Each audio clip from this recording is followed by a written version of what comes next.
Grabe. Pati nga yung paniniwala ko anong ibig sabihin ng Portweed eh. Si Cayetano, iba yung paniniwala. Hindi daw kaagad-agad yun. Kaya tumayo uli si Coco Pimentel dun sa Tagalog version ng saligang batas. Ang nakalagay dun kaagad-agad. Forthwith. Ang nakalagay dun kaagad-agad. Ay ang interpretation po ni Cayetano, kaya nagdebate pa doon sa isyong yun, iba. Hindi daw nakalagay doon ang kaagad-agad. Mukhang hindi nabasa ni Cayetano ang Tagalog version. Kaya idiniin ni Coco Pimentel, sandali lang. Forthwith sa English, pero sa Tagalog version ng saligang batas, kaagad-agad yun. Hindi pwedeng mamaya na, hindi pwedeng saka na, immediate, hindi. Ang nakalagay doon, kaagad-agad. So yun daw ang pinakamalalim na Tagalog. After matanggap ang impeachment, article of impeachment, forthwith, kaagad-agad. So pati yung pinagtalunan nila. Pero ito po ang pinaka-good news talaga. Kaya relax lang tayo at hopefully ay nakuha sa dasal. Ako naniniwala yung pag-iingay, pagsasalita ng taong bayan, Luzon, Visayas, Mindanao at sa buong mundo, yun ay nagkabunga kasi nagising ang mga senador. Kasi kagabi, mula kahapon na ako'y sinubaybayan, majority sa kanila ang sinisigaw nila at sinasabi, sundin natin ating gawin ang constitutional duty. Wala akong nag-upos doon. Lahat sila'y pabor sa constitutional duty. Si Padilla lang at saka si Bato de la Rosa ang iba ang paniniwala doon. Pero yung lahat na nandoon sa Senado kagabi, kahapon, yung constitutional duty, nag-agree sila. Kaya yun naman talaga ang panawagan. Yan ang panawagan ng taong bayan, panawagan ng mga abogado, ng UP College of Law, lahat ng College of Law, ng Ateneo, LaSalle, UST, Sambeda, at iba pang mga law school sa buong Pilipinas. Yan ang panawagan. Constitutional duty. So ayun po, nanaig yun. At dahil dyan, wala na po yung resolution ni Bato de la Rosa. Naging bato na. Hindi na ho resolution, bato talaga. Naging bato na yung kay Senador Bato de la Rosa na resolution, draft resolution para patayin ang impeachment. Wala na po yun. Wala pong nag-agree doon, hindi nga ho na-file, hindi ho pinag-usapan kasi hindi ipinail. Pinaputok lang nila kung kakagatin. Pinaputok nila sa media kung ito ay kakagatin ng tao at ng mga senador. Pero naging negatibo ang pananaw at paniniwala ng taong bayang hindi kailangan ang resolusyon. Labag ang resolusyon sa saligang batas. Wala pong nakumbinsi si Bato. Maaring sila lang. Si Amy nga, hindi nagsalita kagabi kasi talo sila eh. Yung kanyang resolution para patay ng hindi na po pinag-usapan. Hindi rin na-file. At hindi na ipapile yan. Kasi mamaya, manunumpa na sila. Ibig sabihin, pag ganun pa ka, tinanggap mo na yung constitutional duty. Tinanggap na po ni Escudero simula ng manumpa kagabi yung kanyang constitutional duty na mag-presiding officer, mag-preside as presiding officer ng impeachment trial. Mamaya, manunumpa na alas 4 ng hapon ang lahat ng senador. So wala na po yung kay Bato na draft resolution. Huwag na natin pag-usapan yan. Naging bato na, hindi na resolution. Okay? At soplak nga po kagabi itong mga Duterte boys, lalo na si Amy Marcos na nanahimik dahil nga po nakita niya na hindi po mananalo, hindi po magpupush through ang kanilang balake na mapahinto ang impeachment trial ni Sara Duterte. Hindi po uubra. At kahit na ano pa nga ipilit nila, wala po talagang magagawa kasi nga katulad nga niya, si Bato nga sumang-ayon na lang kay Chis Escudero. Si Bato de la Rosa sumang-ayon na lang kay Chis Escudero at susuportahan daw ni Bato kung ano man ang maging desisyon ni Chis Escudero. Kaya po, ito ang mga pahayag ni Bato. Panoorin po ninyo. Senator de la Rosa was earlier raising his hand but gave way to Senators Villanueva and Cayetano. What is the pleasure of the Honorable de la Rosa, sir? Thank you, Mr. President.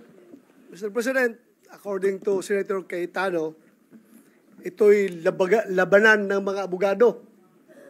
Hindi po ako abogado, Mr. President, but I just would like to manifest my observation na to be fair to the Senate President, pag sinabi natin na you have an intention to delay the impeachment proceedings, I would like to state for the record, Mr. President, na 1 month ago pa, pinagawan muna kami ng robe, Mr. President. Kasi excited na tayo na sumuot ng robe para to form the impeachment court. To be fair with you, Mr. President, you've been preparing for that. And yung schedule natin na naka-schedule sa Wednesday, which is 11, if we give the ruling today, whether ano ba talagang gusto natin, today or Wednesday, I support you, Mr. President, kung anong gusto natin schedule. Sana mapag-usapan natin ngayon. Hindi ako abogado, pero ako ay isang Pilipino na gusto sana na hindi na tayo magkakagulo sa Pilipinas. Hindi tayo magkawatak-watak. At yung mga nagyayabang dyan, na sabi nila, gusto daw ng taong bayan, na ito ay talagang magkakaroon na kagad ng impeachment, taong bayan, ginagamit. I don't know kung sinong taong bayan yung sasabi nila.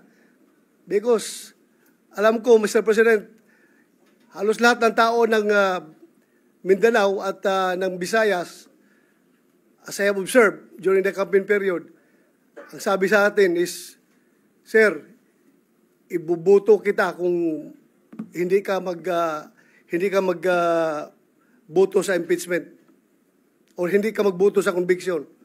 Yun ang sinasabi ng taong bayan. Kaya please, do not use the term taong bayan palagi because taong bayan is hindi lang kayo. There are always two sides of the coin. Bakit ba? Wala bang value yung mga taong bayan na nagsasabi na ayaw namin ng impeachment? Gusto nila? Ang ibabalyo ng Senado ay yung mga tao lang na nagsasabi na portwit kuno yung impeachment na yan.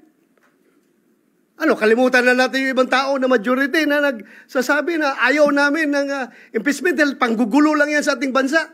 Lalo tayo nagiging divided. Lalo nasisira ang ating ekonomiya. Mga investors umaalis na dahil ang gulo ng Pilipinas. So yun lang po, Mr. President.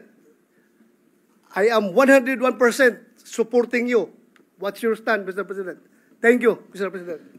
At dahil na-sense nga po nitong mga Duterte boys na walang pag-asa ang kanilang reso na i-dismiss o maharang ang impeachment trial, napa-oo na lang itong si Bato de la Rosa kay Chis Escudero. Diba? Wala siyang magagawa. Saka isa pa, unconstitutional yung haharangin nilang impeachment trial.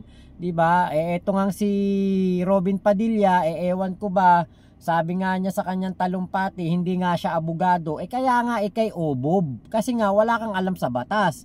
Tapos, ang dami ng constitutionalist, ang dami ng abogado, political analyst, political expert, mga expert sa law, sinabi na nila na hindi mo pwedeng pigilan, hindi pwedeng i-dismiss, hindi pwedeng i-terminate ang impeachment trial. Aba, itinulak mo pa at talagang pinasa mo pa yung resolution mo. Ito po yung pahayag ni Robin Padilla na obob. With the indulgence of Senator Pimentel, Chair would now like to recognize Senator Padilla. You may proceed, sir. Maraming salamat po, Ginoong Pangulo. Katulad po ng sinabi ni Senator Joel Villanueva, ako po ay hindi po ako abogado, katulad po ni Senator Bato. Pero sa maikling panahon ko po dito, lagi natin binubuksan ang ating rules. At yan po ang unang-unang dinala sa akin nung ako po ay nanalong senador at ako po ay pinuntahan ng sekretariat. Ang una pong binigay sa akin ay yung rules. Napaka-importante ng rules. Yan po ang unang-una talagang isinaksak sa aking ulo. At bukod po doon, tradisyon. May tradisyon dito na kailangan susundin mo, lalo ka na neophyte. Ngayon, ang tanong ko po, sa dalawang nangyaring impeachment, yan po ay kay Pangulong Estrada at kay Chief Justice Corona. Lagi pong dinadala doon sa Committee ng Rules. At yan po ay inaasahan natin sa pagkakataong ito na doon uli makarating. At hindi naman din po ako kumokontra, katulad din po ni Senator Villanueva, kung meron po tayo mga gustong baguhin, bakit naman po ako kokontra? Dahil yan nga po ang gusto ko, yan ang aking tagline, pagbabago. Pero hindi naman po siguro dapat sa oras na ito. Bakit naman sa oras na ito tayo gagawa ng isang bagay na katulad din po ng sinabi ni Senator Bato de la Rosa, talaga po bang tayo ay gusto nating magkahiwa-hiwalay na talaga? Yung po bang bansa natin talaga gusto na nating gutay-gutayin? Kung meron po tayong gustong baguhin, hindi po dapat siguro yan sa oras na ito, sa panahon na ito, at sa pagkakataon na ito. At katulad din po ng sinabi ko, lagi ko pong sinasabi, paulit-ulit, hindi po ako abogado. Ako po ay madalas akusado. Ako po ay ex-convict. Kaya ako po ay sanay sa korte. Ako po ay laging humaharap sa korte. Lahat po ng mga proceeding ng korte na abutan ko na hanggang po sa pakakakulong. Kailangan po siguro maipaintindi po natin sa lahat na due process. Kailangan dumaan po tayo sa due process. Hindi po tayo pwedeng palundag-lundag. Yun lamang po. Maraming salamat po, Ginoong Pangulo. Oo, sanay ka sa korte. Kasi ikaw nga ay ex-convict.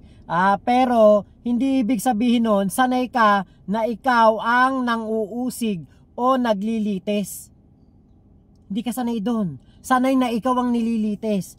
Kaya nga wala kang alam, kaya nga wala kang utak para sa pagiging isang senator judge. Di ba yung mga pinagsasasabi mo, walang kwenta, walang silbi, pinagtatawanan ka nga lang dyan sa Senado eh. Ginagawa mong clowns araneta ang Senado dahil sa mga pinagsasabi mong puro kapulpulan. Diba? Diyos ko, Robin Padilla. Nakakasuka na merong Robin Padilla sa Senado. Napaka obob. Obob na obob. Saan ka nakakita ng ganyang senador? Diba? Na kung makapagsalita, akala mo napakagiting. Akala mo napakaginoo. Diba? Pero hindi. Walang dating ang mga pinagsasasabi mo. Nagmumukha kang bukod sa neophyte, isa kang obob na neophyte. Maling-mali ang ginawa ni Digong na ginawa kang senador dahil walang mapapakinabangan ng mga Pilipino. Tamang-tama lamang para kay Digong na ikay maging senador. Bakit? Kasi si Digong lang ang makikinabang ng pagiging senador mo. Lalong-lalo na ang kanyang anak ngayon na isasalang sa impeachment trial. Robin Padilla, pinakamainam pa, alam nyo kung ano? Mag-inhibit etong dalawang to, si Robin at si Bato. Mag-inhibit sila. Bakit? Kitang-kita naman ang pagiging bias nitong mga to eh. Kitang-kita naman ang pagiging bias. Ito si Tolentino, si Amy, Bato, Bongo, Robin. Di ba? Yan mga yan dapat mag-inhibit na yung mga yan. Kasi sa una pa lang, sa umpisa pa lang, hindi pa nga nagsisimula, hindi pa naumpisahan. Gusto na po kagad nila na patayin na ang impeachment trial, which is unconstitutional. Wala po sa saligang batas na pinag-uutos ng konstitusyon na kapag may impeachment trial ay pagdedebatehan pa ninyo or meron kayong karapatang mag-dismiss or mag-terminate ng impeachment trial. Wala pong ganon. Ang tanging gagawin nyo lamang is to try and judge. Tapos na. Hanggang dun lang. Pero ang gusto ninyo, patayin ang impeachment trial. Which is, alam naman namin kung bakit gusto ninyo na patayin ang impeachment trial. Dahil naghuhumiyaw, nagsusumigaw at hayag na hayag ang ebidensya laban kay Sara Duterte at ayaw nyo masibak siya sa pagka-vice-presidente. Ito rin panukala ni, ito naman, makasarili talaga si Tolentino eh. Dahil graduating na ito, gustong atat na atat makipag-debate sa trial eh. Hindi naman ho siya pwede. Dahil graduating na siya, dahil hindi siya nanalo ng eleksyon. Ang gusto niya, madaliin. Mula daw June 11, araw-arawin na ito hanggang June 30 para matapos. Wow. 4 na buwan na tinulugan mo as majority leader ang isyong ito eh. Hindi mo ginalaw ng 4 na buwan tapos ngayon na nag-resume kayo, gusto nyong tapusin hanggang June 30. Gusto lang niya mag-participate at sumali doon sa debate kasi June 30 hindi na siya senador. June 30 tapos na ang term niya. Kaya ang aking observation at pananaw, kaya lang sinusulong nitong si Tolentino na tapusin in 19 days ang impeachment trial na ito dahil para siya mag-participate. Pero hindi pwede. Kasi yung idea niya, yung 7 article of impeachment, gusto niya 2 lang. 2 na lang daw ang talakayin. Papayag ba naman yung complainant? Papayag ba naman yung prosecutor? Parang sa korte, ikaw naman Tolentino talaga, hindi ka nag-iisip eh. Sa korte ba? O sa prosecutors ba? Yung nag-file ng kaso ng kung halimbawa ang kaso yung murder or kung ano man, multiple murder yung kaso, papayag ba yun? Nabawasan mo yung multiple? Gawin mong homicide na lang? Hindi papayag yung akusado at complainant. Kung ano yung kanyang kaso, ano yung kanyang ebidensya, yun ang dapat masunod, hindi yung prosecutor. Ito si Tolentino, yun ang gustong palabasin eh. Para daw madali, matapos ng 19 days ang trial, gawin na lang 2 ang article of impeachment. Tanggalin na yung 5. Paano papayag ang kongreso niyan? Paano naman papayag ang prosecutors? Yun ang kanilang kaso, yun ang kanilang ebidensya. Nandun ang kanilang testigo, talagang suntok sa buwan, hindi talaga nag-iisip eh. Kaya tuloy hindi nga siya nanalo na senador. Yan ang aking opinion dyan. At hindi rin sinang-ayunan. Maging ang Senate President na si Escudero sa interview ng media at saka kagabi doon sa floor, hindi rin siya sang-ayon. Yan sa idea ng kanyang majority leader na si Tolentino na 19 days mula 11 ng June hanggang 30 tapusin ang trial. Hindi pwede. Sa July na talaga, 20 Congress, yung pa yung isang pagdidibatihan dyan. Legal ba o illegal? Ang pag-extend nito hanggang 2020 Congress o 20 Congress, abangan ninyo marami pang debate dyan. Sa totoo lang. So ayan yung panukala ni Bato, panukala ni Tolentino, garbage na.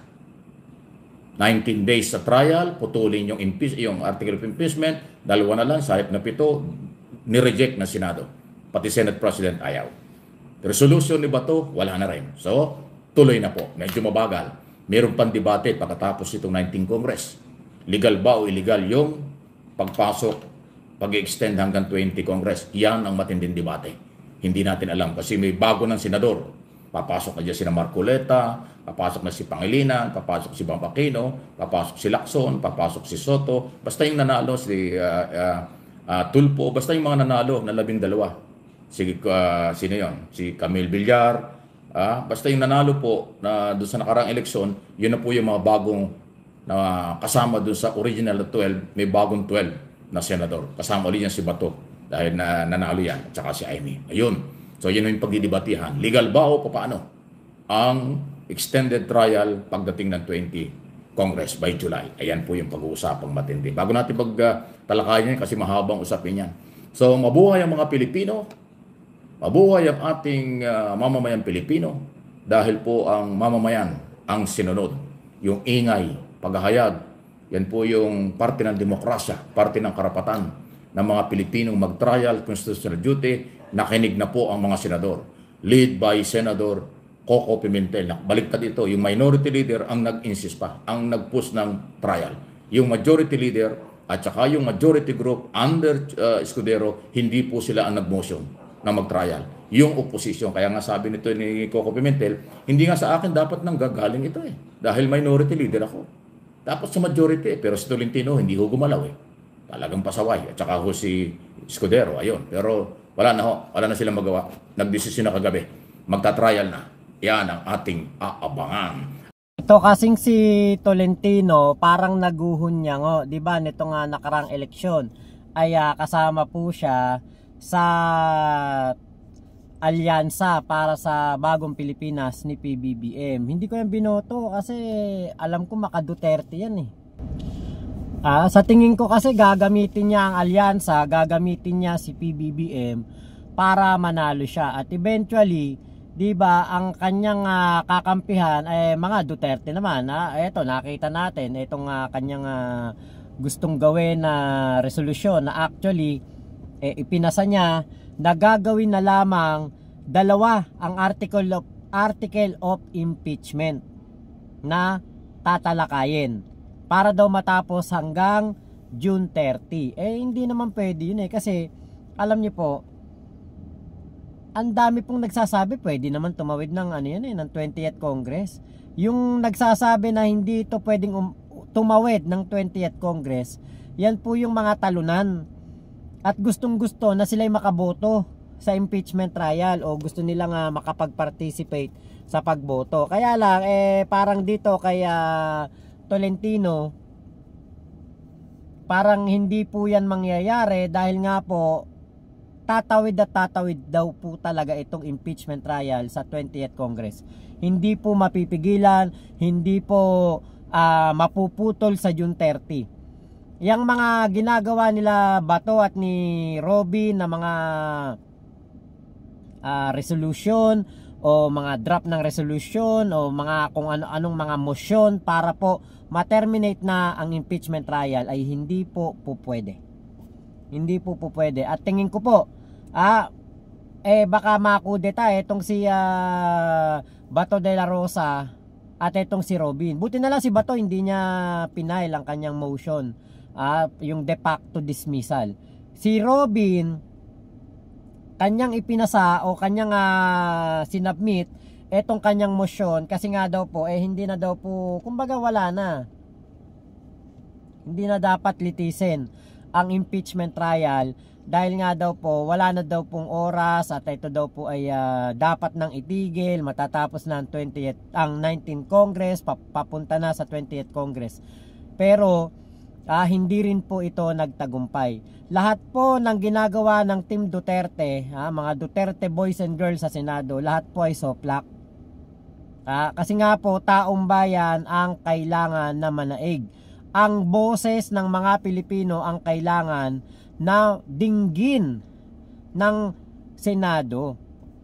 'Di ba? Kaya ito sa mga oras po na ito tingin ko baka nag-uumpisa ng ang kanilang live doon po sa Senate.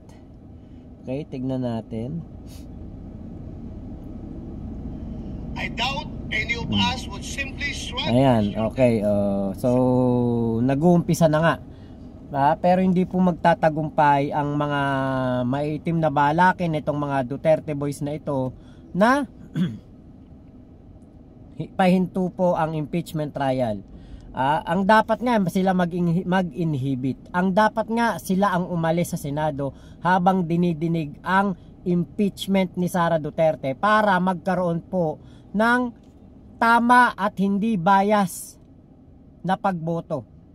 Yun dapat ang gawin Ewan ko kung pwede yung gawing motion ng mga